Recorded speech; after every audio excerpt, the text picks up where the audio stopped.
आज आपण या ठिकाणी संघटनेचे प्रकार ही बाब या ठिकाणी आज बघणार आहोत। पण बघतो की संघटना म्हणजे काय हे आपण विविध व्याख्येच्या आधारावर या ठिकाणी बघितलं आहे। आज आपण ह्या संघटनेचे प्रकार काय, किती व कोणते हे आज आपण या ठिकाणी बघणार आहोत। त्यापूर्वी आपण संघटनेच्या संबंधामध्ये काही विचारवंतांनी त्यांना काही घटकामध्ये विभाजित करून संघटना अधिक स्पष्ट करण्याचा प्रयत्न या ठिकाणी केलेला आपल्याला दिसून येतो। यामध्ये एल.डी. व्हाईट यांचं बघितलं तर व्यक्ती, सामूहिक प्रयत्न आणि समान उद्दिष्टे या बाबीमध्ये एल.डी. व्हाईट यांनी या संघटनेला विभाजित केलेलं आपल्याला दिसून येते। हे घटक प्रामुख्याने एल.डी. व्हाईट यांनी संघटनेमध्ये सांगितलेले आपल्याला दिसून येतात। त्याच्यामध्ये व्यक्ती आलं, सामूहिक प्रयत्न आणि समान उद्दिष्टे। अनेक व्यक्ती आणि त्यांचे एफर्ट्स या संघटना स्थापनेसाठी अतिशय महत्त्वाचे असलेले आपल्याला दिसून येतात। अनेक व्यक्ती त्या ठिकाणी एकत्र येणे हे संघटनेमध्ये अभिप्रेत आहे। त्याचबरोबर महत्त्वाची बाब म्हणजे सामूहिक प्रयत्न। ज्यावेळी व्यक्तिसमूह हा त्या संघटनेचा भाग बनतो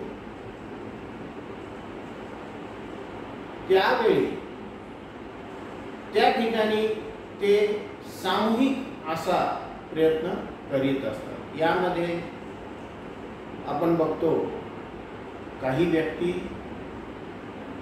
ह्या प्रामुख्याने त्या ठिकाणी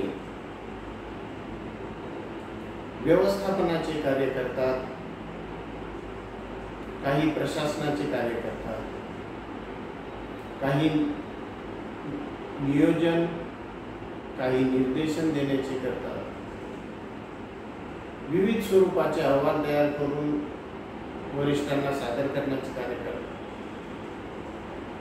काही हे संघटनेमध्ये विविध घटकांमध्ये समन्वय राखण्याचे कार्य करतात, काही प्रत्यक्ष प्रोडक्शन मध्ये कार्य करतात आणि हे सर्व त्या ठिकाणी एका उद्दिष्टासाठी समान स्वरूपात त्या ठिकाणी सामूहिक प्रयत्न करीत असलेले आपल्याला दिसून येते। सामूहिकरित्या त्या ठिकाणी ते प्रयत्न करीत असतात। तिसरा आणि महत्त्वाचा घटक म्हणजे समान उद्दिष्ट। हा जो व्यक्ती समूह एकत्र येऊन या ठिकाणी तो जो संघटनेचा भाग बनतो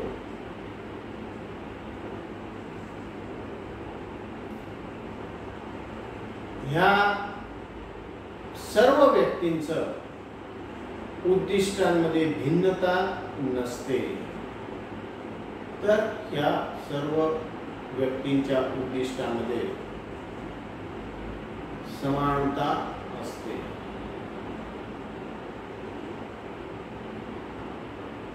या ठिकाणी आपण बघतो की सर्व व्यक्ती ह्या एकत्र आलेल्या या प्रामुख्याने समान उद्दिष्टाच्या अनुषंगानेच या ठिकाणी एकत्र आलेले असतात.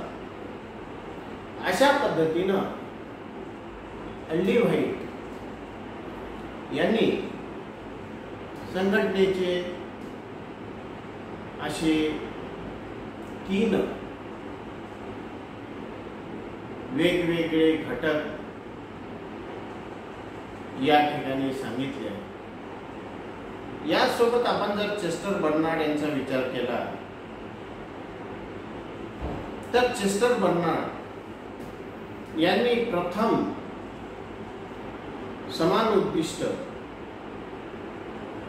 हा घटक या ठिकाणी सांगितलेला आहे.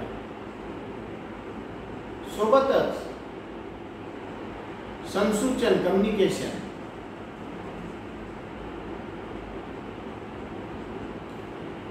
या सर्व सदस्यांमध्ये सभासदांमध्ये या सर्व घटकांमध्ये योग्य स्वरूपाचं कम्युनिकेशन संसूचन या ठिकाणी असतं. यामधून संघटनेची निर्मिती ही होत असते. प्रत्येक व्यक्तीला या बाबीचं ज्ञान नसतं की या उद्देशाने किंवा हा समान उद्देश असणारे आणखीन किती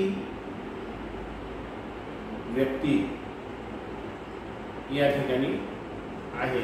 तर या बाबीचा पूर्ण उहापोह हा संसूचनाच्या माध्यमातूनच होत असलेला दिसून येतो. कोणतीही संघटना ही स्ट्रॉंग कम्युनिकेशन प्रगत अथवा मजबूत संसूचन ह्याच्यावर कायम उभी राहते तर टिकते सुद्धा. कम्युनिकेशन नसेल तर त्या ठिकाणी समन्वय ही बाब पण राहण्यात मोठी अडचण येते. त्यामुळं चेस्टर बर्नार्ड यांनी कम्युनिकेशन हा घटक या ठिकाणी प्रामुख्याने निर्देशित केलेला आपल्याला दिसून येतो. हा संसूचन घटक कोणत्याही संघटनेसाठी अतिशय महत्त्वाचा असलेला आपल्याला दिसून येतो. त्याचबरोबर सेवा इच्छा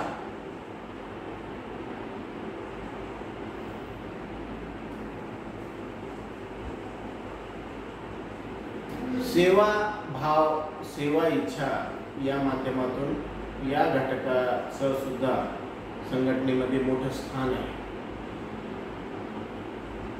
कारण प्रत्येकालाच आपल्या उद्दिष्टाची प्राप्ती या अनुषंगाने करून घ्यायची असते. परंतु असे असले तरी